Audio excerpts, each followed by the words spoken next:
یہ جتنی بھی عبادات ہم آپ لوگ کر رہے ہیں، خاص طور پر امام زمانہ علیہ الصلاۃ والسلام کی غیبت میں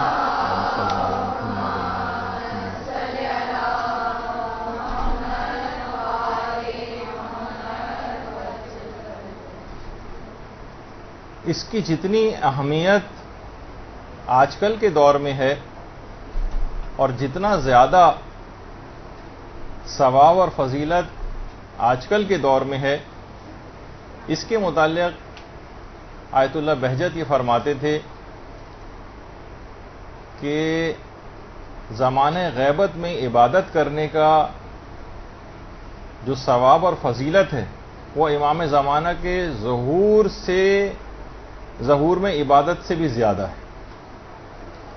یعنی جب خود امام موجود ہوتا ہے اس سے بہت سی چیزوں میں بڑی ڈھارس رہتی ہے، بہت ساری باتیں ایسی ہوتی ہیں کہ مومن کے دل کو ایک تقویت رہتی ہے.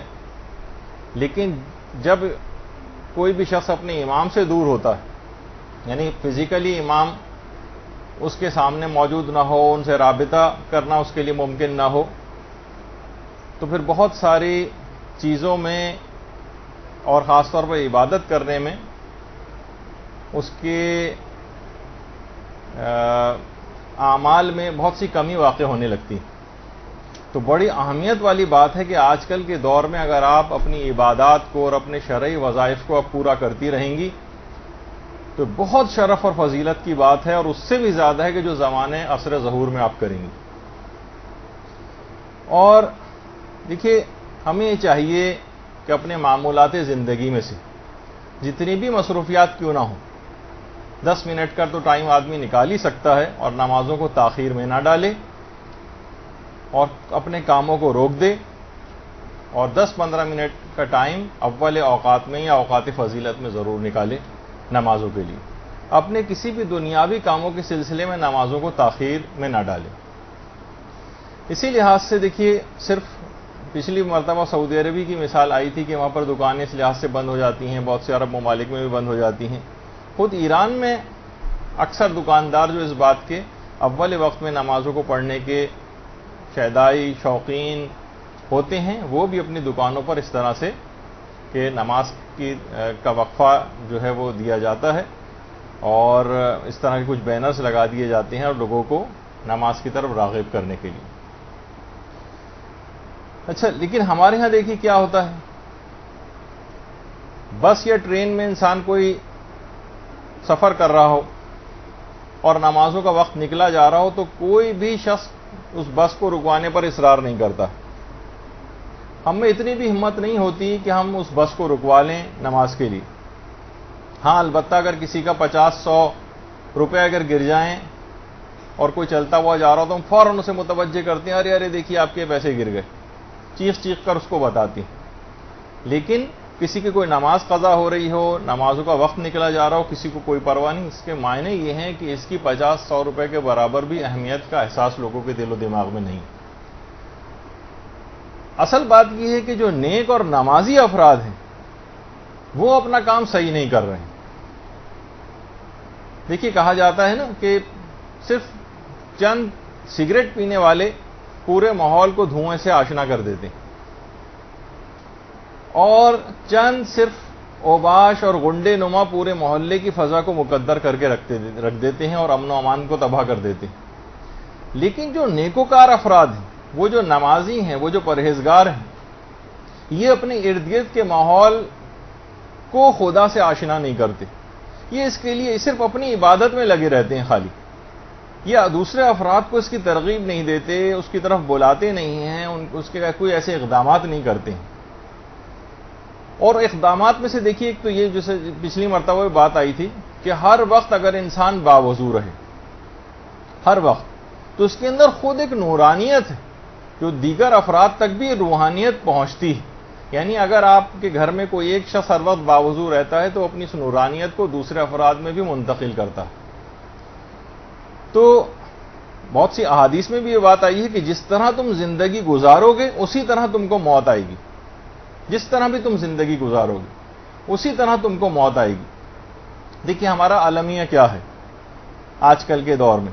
آج کا مسلمان تعلیم جو ہے وہ انگلینڈ میں حاصل کرنا چاہتا ہے, ملازمت امریکہ میں کرنا چاہتا ہے, اور رہنا جو ہے وہ کینیڈا میں چاہتا ہے, بات انگریزی میں کرنا چاہتا ہے, کھانے چائنیز کھانا چاہتا ہے, اٹیلین پیزا اور رشین سیلیڈ کھانا چاہتا ہے, مصنوعات جتنی ہیں وہ مثلا چائنا کی استعمال کرنا چاہتا ہے, چھٹیاں جو ہیں وہ یورپ میں گزارنا چاہتا ہے, فلمیں جو ہے کون کون سے ہالی اور بالی ووڈ جو ہیں گانے ان کے سننا چاہتا ہے.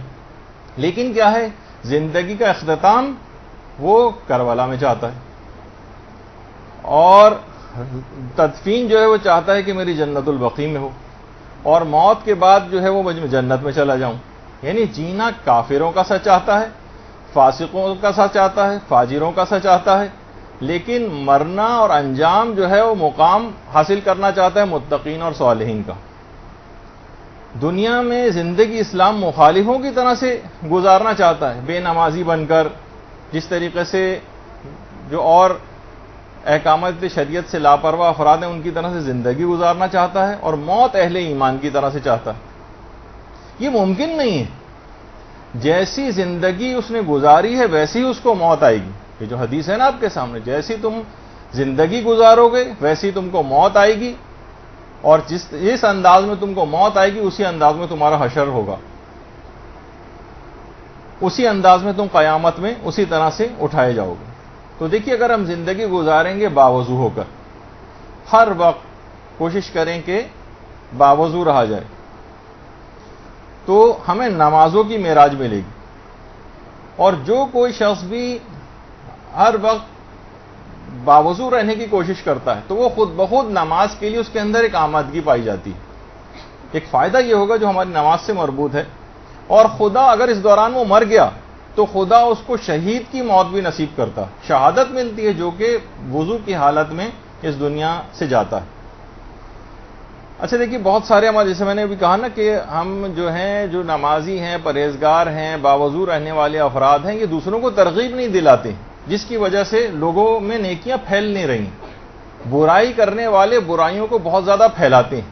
دنوں رات آپ ٹی وی پہ دیکھ لیں کون سی برائی کس کس نت نئے اینگل سے کرنے والے کتنی محنتیں کر رہے ہیں اور کتنا پیسہ خرچ کر رہے ہیں. نیکوکار حضرات نہ تو تبلیغ کر رہے ہیں, نہ کوئی پیسہ خرچ کرتے ہیں دین کے لیے.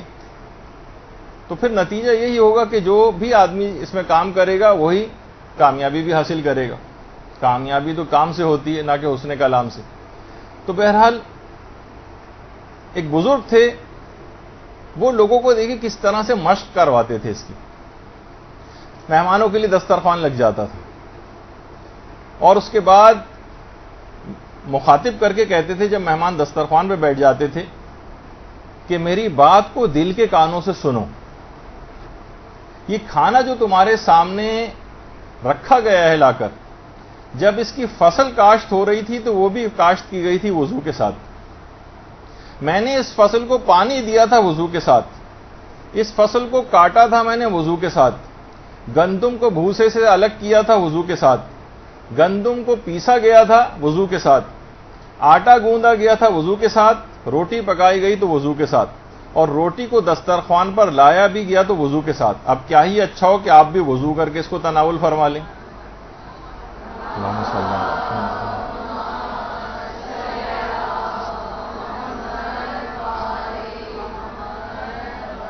تو دیکھیے اس طرح سے انہیں مختلف حکایتوں کے اندر ملتا ہے کہ نیکوکار افراد کس کس طرح سے اس سلسلے میں کام کرتے تھے, اقدام کرتے تھے, لوگوں کو رغبت دلاتے تھے.